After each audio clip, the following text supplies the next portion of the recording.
Someone said, I have trouble with this because I think Democrats, as being very Ezra-like, not Seder-like, it seems like he's arguing for the same solutions, but they just work this time. Yeah, I think that if your identification of the problems with unleashing the government, which is something that he keeps repeating over and over again, is the regulatory mechanisms that offer a setback to new development, new buildings and whatnot.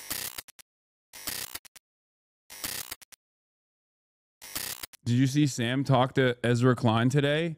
Yes, I did. And I want to watch it, but possibly later. He had a long interview with Ezra that, wow, seemingly went on for an entire hour, as a matter of fact, almost an hour, where this is a different E. Klein, not the E. Klein that all of you drama perverts are thinking of. This is Mr. Abundance. He's also wanted to come on my stream as well. The thing is, like, I don't know enough about abundance. It started off as an interview, and then I think it turned into more of a debate because of the differences in opinion between Sam Seder and Ezra. What is this? How do I handle the situation? Is it okay to watch you for political commentary, but watch Asmongold and Tectone for gaming news? New to the movement, but just want to do what is right. Dude, do whatever you want to do. I don't give a shit. That's so funny. Like, what are you asking me for permission? I will give you the full rundown. Ezra is a full-on piece of shit. Okay, that seems a little bit aggressive. He is a full-on piece of shit. I think he's just a liberal, man. God damn. I will give you the full rundown. Chatter wants Bobby's news, but also doesn't want to get deported to El Salvador. Yeah, my hate for liberals is pure. Yeah. Sam was saying he could have gone another hour. Oh, I can see it. Full rundown. I hate him. Really mad. Abundance is neoliberalism with a new coat of paint.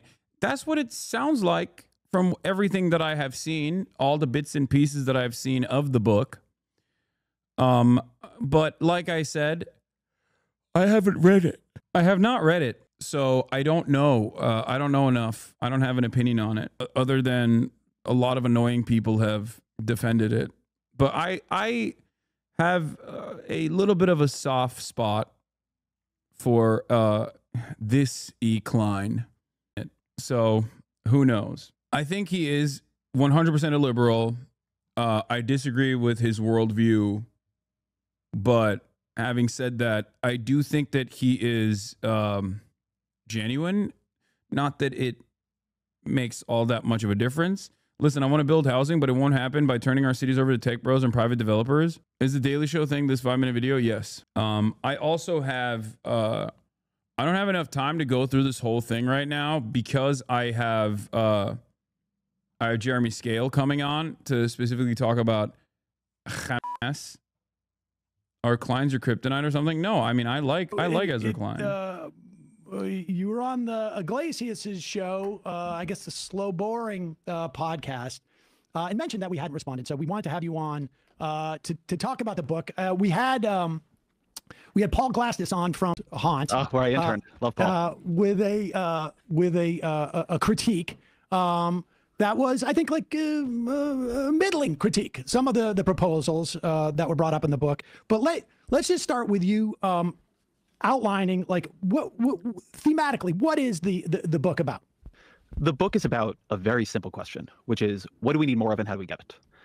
And then the parts of the book that I think have aroused more controversy, critique, energy, conversation, is that much of the book is exploring the question of why in the places Democrats govern, or in the times when Democrats govern, are liberals, are Democrats, are in some cases people on the left, unable to produce more of the things we need. Why is there so little housing in California and New York? Sam, where are you? Just so I have you in New York. You're in New York. So why in places like New York and California and Illinois, where you have a lot of Democratic control, have they become very unaffordable? Why is it very hard to cite enough clean energy, even though that's become a major project for the Democratic Party? Why is so much that we do so goddamn slow? Medicare released its Medicare cards a year after it was passed into law. Getting prescription drug prices negotiated on 10 drugs took 3 years and will only go into effect this year, just in time for Donald Trump to take advantage of it and brag that it was him who did it.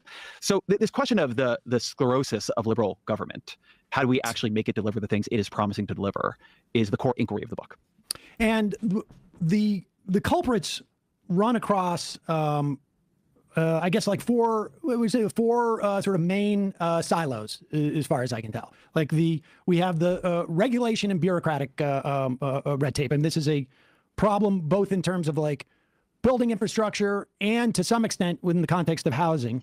There are that housing is also addressed by like local, I guess, incumbent groups that have power there. The infrastructure, again, some of that bureaucratic process is a function, and we'll get into this, is a function of environmental regulations that end up getting abused in some fashion. And then in the context of like of science and innovation, it is a sort of a risk-averse funding. But let me, before we go into some of the specifics, from your perspective, because I've been reading a lot of the, there's a lot of reviews of the book out there. It's also, have you read the book? I have. Well, I've listened to the book. Let's put it see that. That's as good. And to me, I like your read better than Tarek's. Okay, but I've listened to both. Exactly, I listened to. All right, if you that just gives you a sense of what level we're talking. That's a different critique. But yes, I have read the book, and I've also read. There's a tremendous amount of reviews about the book. What is your critique of the book? I want to answer your critique of the book. Well, I will get to that. Okay. I will get to that. But from your perspective, is this a policy or a political book? Oh, I don't think you can separate those two. Okay, I mean, so wait, where is it? I have trouble with this because I think Democrats, as being very Ezra-like, not Seder-like, it seems like he's arguing for the same solutions, but they just work this time.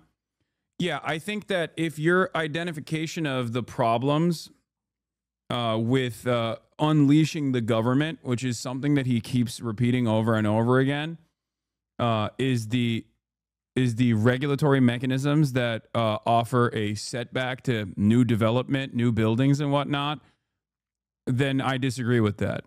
I mean, are there instances where you could dial back on some of the annoying inefficiencies?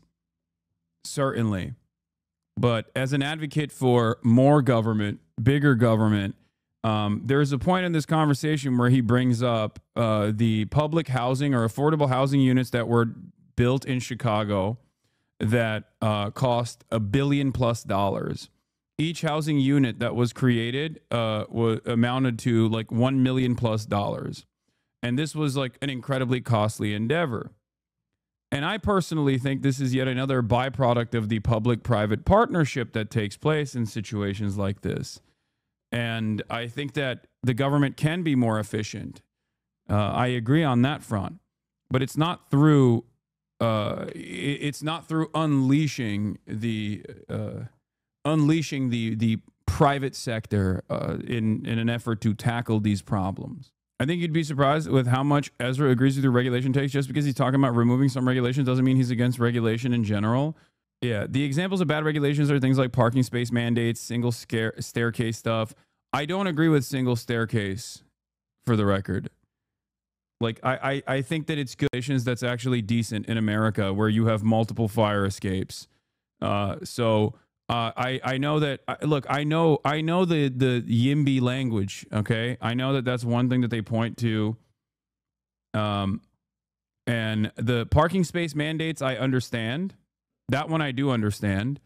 That one is actually a valid form of deregulation, right? Single family homes, like rezoning single family homes in order to build more housing units. I understand that. I agree with that.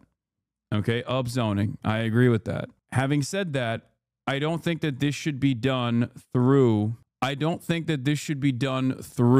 the private side of things, because everything in America is done through the private-public partnership, and everything in the United States of America that has been done through the private-public partnership has led to tremendous pain, suffering.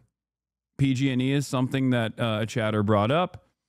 And here it is. If unleashing the private sector worked, PG&E would be loved and power in California would be cheap. Power in California is neither cheap nor safe. And that is a great example of the unleash the markets upon a utility company become a utility provider, and all of a sudden you will unleash great energy. Except that's not what has happened. And as a matter of fact, the counterexamples to this are plenty. Well, I guess not plenty necessarily, but like the Tennessee Valley Authority would be a great counterexample to this. Or if we're going to talk about ISPs, for example, I'm going to go back to Chattanooga, Tennessee, okay, where the government taking the controls from private enterprise and directly delivering incredibly important utilities like internet has led to tremendous success and much better outcomes for every citizen, right? Rare Tennessee mention, I know. None of the nitpick deregulations Ezra talks about moves the ball. Housing is built when it's more profitable than other possible investments. The only method that will work is the Vienna model, where we have a robust, commodified housing production that doesn't rely on market logic. I agree with you. You know my career. I'm a policy reporter from way back, but I think something that has always been central to the way I understand that is policy, politics, and process. And I think this is very much a book about process and proceduralism are all intertwined. The idea that you can peel them apart, that you could say, oh, this bucket is policy, this bucket is politics, is not at all how I look at that question.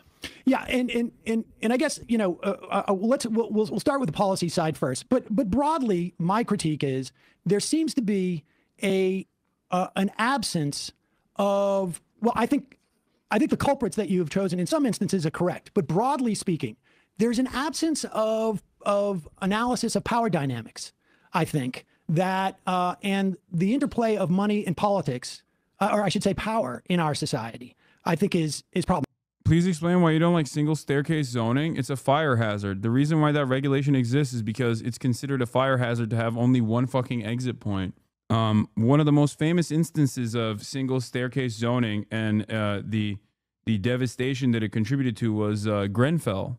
It's outdated? Okay. This is not an issue with modern fire safety standards. Well, I mean, I just gave you an example of a modern fire safety standard, which had other contributing factors to it, of course, but single staircase zoning is demands from YIMBYs that in order to build housing more efficiently and in order to cut costs in terms of like building new housing, what we must do is stop forcing stop forcing developers to put 2 staircases at least, and that 1 staircase is enough. There's a law from like 1910. It needs to be updated. It's not just cutting costs. It costs density. I think New York City 4-floor walk-ups. Yeah, I personally don't think that maybe I'm wrong, but I don't think that it's like the fact that there are 2 staircases that you have to build that is like this big of a hurdle in building new housing. I mean, I think that, like, look, there have been questions about specific policies and assumptions. I've read critiques about your assessment of why China is able to do certain things and whatnot. But and I also think the power questions really filter through a lot of what you perceive to be problematic. And then I think broadly, I think it's also difficult to understand like how this is going to function as a political question. But we will get to all of that. We'll do the second in a minute. But let's do the policy. Let me talk about power. I have been interested to see this critique develop. And I just had Zephyr teach out on my show. There's an episode with her and Shukat Chakrabarti called Abundance in the Left that I think people would be interested to hear sort of do the power debate at some length. I think this has been very revealing to me about what my friends on the left, and I think of myself usually as on the left, though, liberal, not a leftist, I guess, mean when they say power. I think this is a book entirely about power.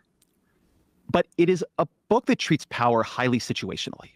So there is a structure of power that arranges itself around, say, a housing development in San Francisco. That is a different structure of power than arranges itself around the question of can you build interstate transmission lines, which is a different structure of power than arranges itself around the question of can you site rural broadband and build that in the way that you want to, which is a different structure of power than you see in a bunch of the other cases in the book.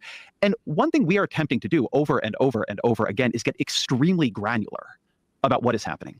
So one thing that bothers me about the power analysis that I hear on the left, let's take housing, because I always think it's very important to ground things in like a specific case. Texas builds more housing than California. It builds more housing than New York.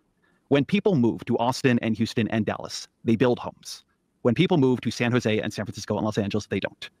Is your view, do you find it a credible view to say that the issue is Texas has solved the corporate power problem, but California is permeable to corporate power and dominated by oligarchy in a way that Texas, or for that matter, Florida, is not? Well, I don't know if it's necessarily, I think it's not necessarily corporate power. I think what we're talking about is money. I think we're just talking about money. So and Texas has solved the money in politics problem, but California does not. Well, I can tell you that, like, if you want to compare, let's say, San Francisco to Houston, right, you just have a lot more space in Houston. You have a lot more money in San Francisco. And so the power that rests with the money is more concentrated, literally, right? And has the ability in those instances to stop this housing project or that housing project. Like, look at Austin, for instance. You bring up Austin. In the course of Austin, and this was, I read this in the review, because obviously I'm not studying Austin or San Francisco for that matter. But Joe Wiesenthal wrote, that his observation about Austin was that it was cheap, and then it got very expensive. Then there was, and it was a function of costs went up, rents went up. It became expensive there. Rents have gone down in Austin because they built so much. They built so much. I really want to hold on what you said the first time. But San Francisco has concentrated money in a way that there was no change in the building codes, for instance. Like the argument that the building code responded in Austin. So you can just go look. I mean, I don't know if you guys are able to pull up data on the show and show it, but just go pull it up if we can. You can search Fred housing starts in Austin and San Francisco. You could just do this in general. You can look at this analysis across blue and red cities. But what the difference? Let me just. I want to go through this example, but we can go through a bunch of them. Houston doesn't have a zoning code. That's why it's easier to build there. I mean, I was talking to a developer there, and he said, "Look, the thing everybody knows about Houston, if you're a developer, is it's a bad place to be a homeowner. It's a good place to be a developer." And this is what I mean when I say the whole book, in a way, is about power. That in these procedural questions, in this question of how do you get housing approved, what we have created in many blue cities is a lot of veto points. And that veto point can be used by corporate power. It can be used by moneyed interests. It can be used by local homeowners who are not power in the way we would normally think of them, but sure as hell are power when you're thinking about whether or not to build housing. It can be used by all sorts of players. And so I think that one of the places where Austin is still much more expensive than it was before the pandemic law. Houston has housing codes. They just put in ordinances. This is all bullshit. Quite diverge from some of my other friends on this, is that I think when you create this level of proceduralism, this level of veto points, they get captured by interests over time.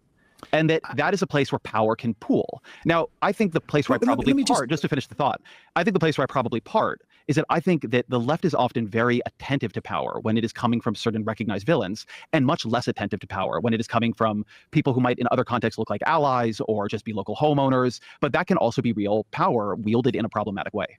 Well, but you listed off three entities that have power: corporate power, moneyed interests, and homeowners. And I would suggest to you that in all three of those that you just listed, that money is ultimately the controlling factor. So for instance, I can tell you, like, I don't know San Francisco, I don't know Austin, I know Worcester, Mass. And I can tell you that during urban renewal, we had, there was an entire neighborhood that was completely, I don't know if you've ever been to Worcester, had gone through 290. There was an entire neighborhood called Laurel Clayton, I think it was, that ended up dumping people into a housing project, Plumley Village. And it was all run by the Worcester Redevelopment Authority. It was completely streamlined. None of the other, what we would call today groups. There was no equity involved in this, or equitable justice or anything like this. And the neighborhood was completely destroyed because the input only essentially came from this big insurance company and the Worcester Redevelopment Authority, which was essentially owned by the same type of people. And I only know about this because a buddy of mine was homeless in high school because of how much destruction generationally it had created as a result of that. And so when you list off those three elements of power, in my mind, those are all moneyed interests. Those local homeowners, I'm sure there are stories of low-income people who own homes in an area that hasn't been redeveloped, is able to stop building. But I would imagine those are very far and few between. And I think we should be in agreement, right? If this is the case you're making, then I think we should be in agreement, because there's no doubt that I'm saying it's moneyed interest. It's sometimes money interest for sure, right? Well, what is it the other times? Let me finish the thought, okay. and then you can give me your rebuttal. When you create these highly legalistic systems, the people with the money to hire lawyers and lobbyists are going to be more capable within them. And so the structure of a society that begins to bury so much in bureaucracy, where you have to know when to show up to the planning meeting and you have to know who the city council members are. Like, it begins to structurally favor those who can navigate that society. So when we talk about things like upzoning, where we want to make it possible to build more houses in an area, like, I think talking about regulatory capture this way, well, is a very, like, under normal circumstances, this is unironically a Charlie Kirk argument. This is where Yimbys often lose me, because they start sounding like libertarians, which, by the way, a lot of libertarians are Yimbys, for the record, where they'll say like, oh, well, it's because there's a lot of regulatory capture, which is used against people that want to do the right thing. And therefore, deregulation is actually a necessity. When in fact, the solution, I think, is good regulation, not more or less regulation, but good regulation. Ezra's book amounts to, I've talked to middlemen contractors who want to make more profit, and they said accessibility and zoning standards are too hard for us because we want the money. He does not understand the need for central planning to do this. His work fails by siding with the owner class and protecting their money. I mean, if Ezra was a real one in terms of abunding for centrally planned economy and Chinese-style governance, like, there is no country more abundant than China in that regard. And there's definitely a lot of things that the Chinese government does that we would have to do away with some of the regulation in this country as well. So I guess from that angle, he could also, we could entertain the deregulatory aspect of that.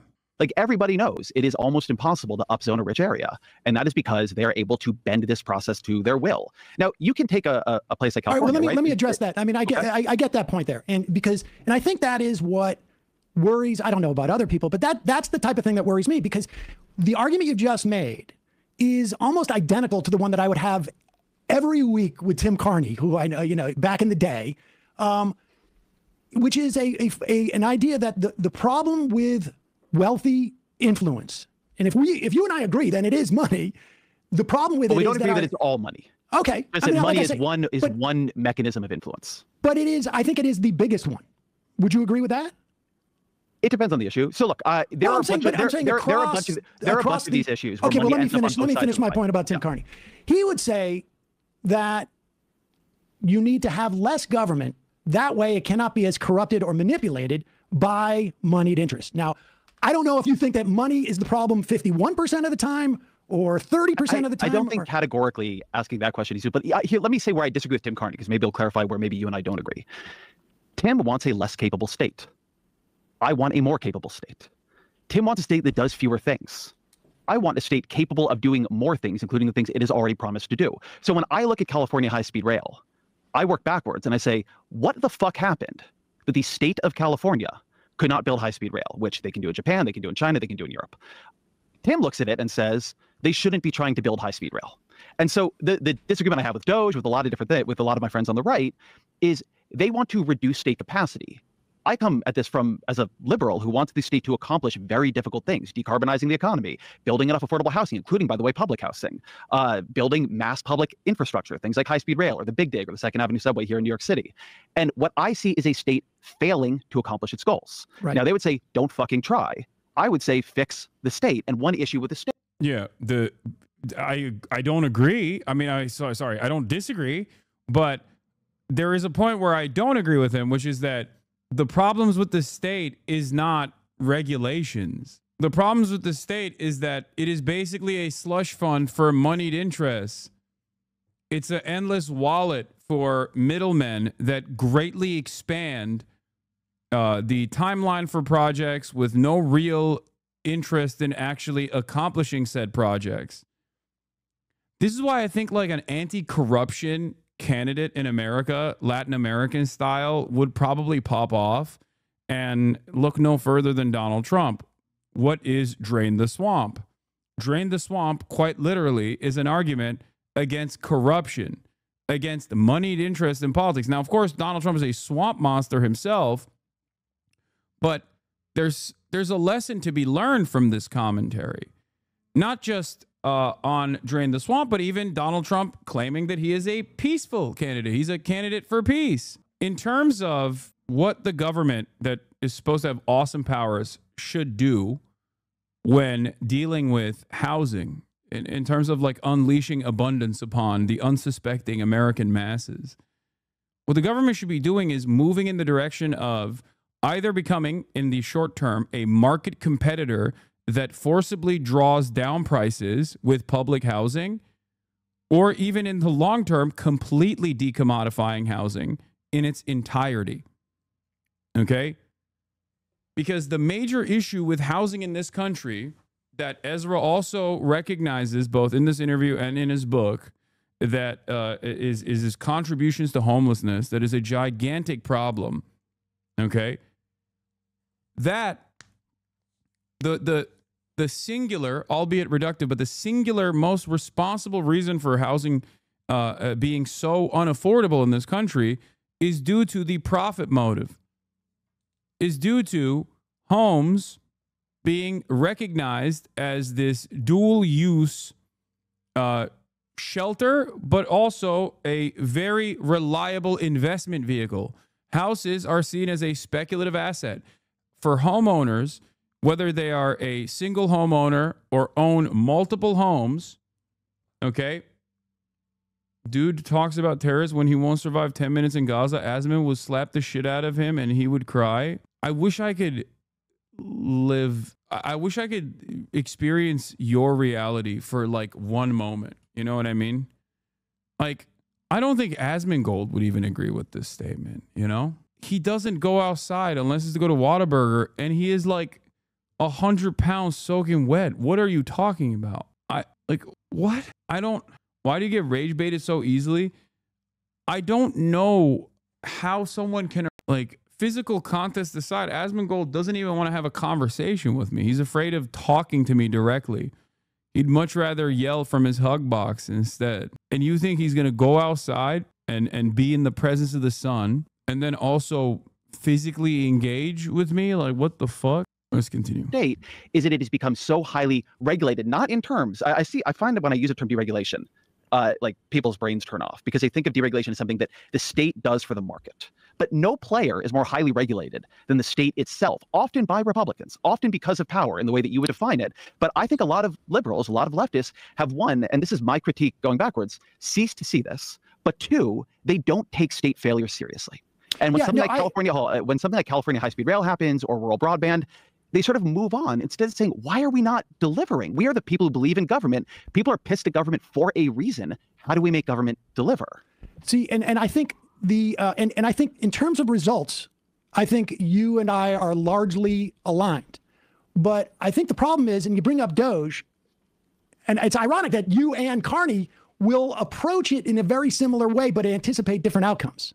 But that being aside, I mean, I think that is where, people get a little bit But see, I don't think we're approaching it similarly. I think it's at a level of abstraction, it's similar, and then you go granular and it's not at all. But see, this is what we're talking about. See, like, it's their policy and politics are in the same place. So we have a level of abstraction, we have a level of granular, right? And the point is the way that these two commingle, I think, becomes problematic, where these two things meet, because your identification of the primary problem, right? I mean, this is the point. Like, you don't address moneyed interest per se in the book. The primary problem is, I mean, if you just do a summary of the book, primary problem has to do more with the regulation and the handcuffing the state has done of itself. But the state doesn't do it itself. Like, all of this handcuffing comes from a place, and it's either moneyed interest or it's not. And I have no doubt that at different times. This is where I think you've really oversimplified politics. I want to try to find the right example, because I think if we stay high, we just are like yelling about this abstract question of money. But let's talk. We both believe in decarbonization. I think that's really grounded, though. Hold on, but let's talk about it from this perspective. We both believe in decarbonization, right? Climate change is a problem. Yes. And we sort of see the pathway on that is we have to build a lot of green energy to reorient our economy so you can run a modern economy on a green energy basis. Yeah? Yes. Okay. So to do that, you have to move all this energy production over to renewable sources, and then you have to get the energy from where it currently is, right? A solar farm, a wind farm, a hydroelectric, project, whatever it is, and run it through transmission lines to where we plug shit into the wall and charge it. I have done a lot of coverage of this failure point because we are, to be perfectly clear about this, failing to build enough transmission lines. There is no world in which our decarbonization strategy works if we cannot increase by orders of magnitude how fast we are building transmission lines. There is money trying to build transmission lines. There is money trying to slow down the building of transmission lines. Just walking into this process and saying, where's the money? Like, I have talked to the private equity figures trying to get a transmission line built. I have also talked to the green, New Dealers trying to get that same transmission line built. And I've also seen the people standing in the way of it who have all their reasonable and good arguments. I don't find when I dig into these things that the way I can just repeatedly sort politics is, well, like, over here there's the money and the money is bad, and over here there's the not money and the not money is good. Usually there's money on both sides of it. There are sometimes unions on both sides. There's only one country that's doing this right, and it's China, because central planning is state-owned enterprise. Not necessarily. There's other capitalist countries that have done this correctly as well, as you know, better than anyone else, because you love talking about Red Vienna. Singapore has a pretty decent system as well, but again, it's places where, like, the state owns the land. That's the major. Oh, you're talking about transmission lines. Okay, I thought we were still talking about housing as well. Can you turn down video sound and turn up your sound, please? I'm pretty loud, no? Sides of it. And so the structure of the book, because I hope people come from this and want to read it. The structure of the book is typically working backwards from a problem. We're not building enough housing. If we go granular on that, what can we learn? We're not building enough transmission lines. If we go granular, what can we learn? And I just don't think abstracting out to money tie the state's hands. If money could untie the state's hands on a lot of big building projects, all these fucking developers would do it. But it can't, because the proceduralism takes on a life of its own.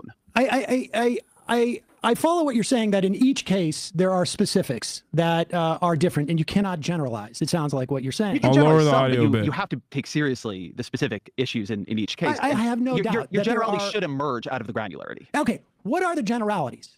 Like, this is what I guess what I'm asking. I'm saying the default in America has become that building, particularly when the state is involved, has become too slow and expensive.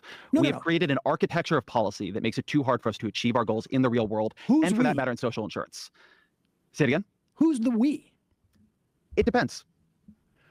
You're not Please don't drive to me. Here's a version of the well, but I'm trying to address the point, because, for instance, okay, so I don't want to give you a better answer to who's the we. Well, but why I think this is important, though, is because this to me is the central question, really, about the book. Because I think, like, he is. Am I misunderstanding his point? I get his argument about money, but how is he tying it to deregulation? He's saying that moneyed interests create regulatory capture.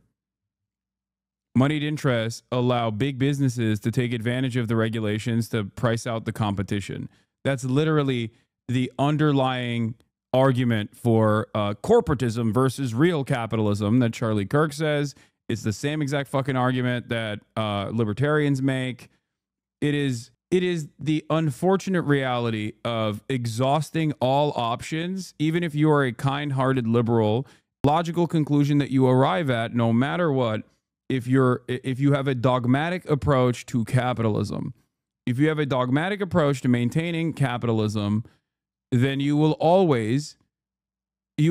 will be the major setback, because the advocacy that leftists make towards any initiative, any sort of government interference, is to directly make things unprofitable. That is the goal of the state. And this is a reality that capitalists understand, which is why they hate state interference. Okay?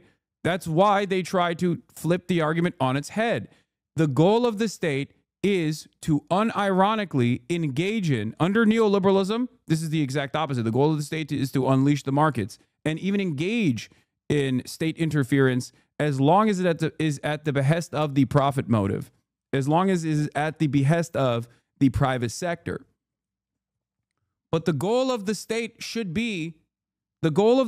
always be to make things more affordable by forcibly making things less profitable. It is about decommodification.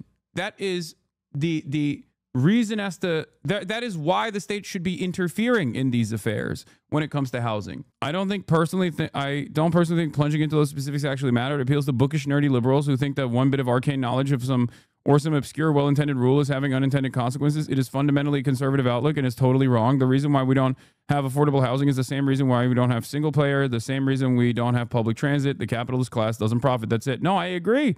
His stupid nudge and tax credit bullshit fails, so he's defaulting to right-wing deregulationism because he's a neoliberal who hates the government and loves markets. Pure ideology right here from Ezra. He refuses to discuss actual left-wing policy.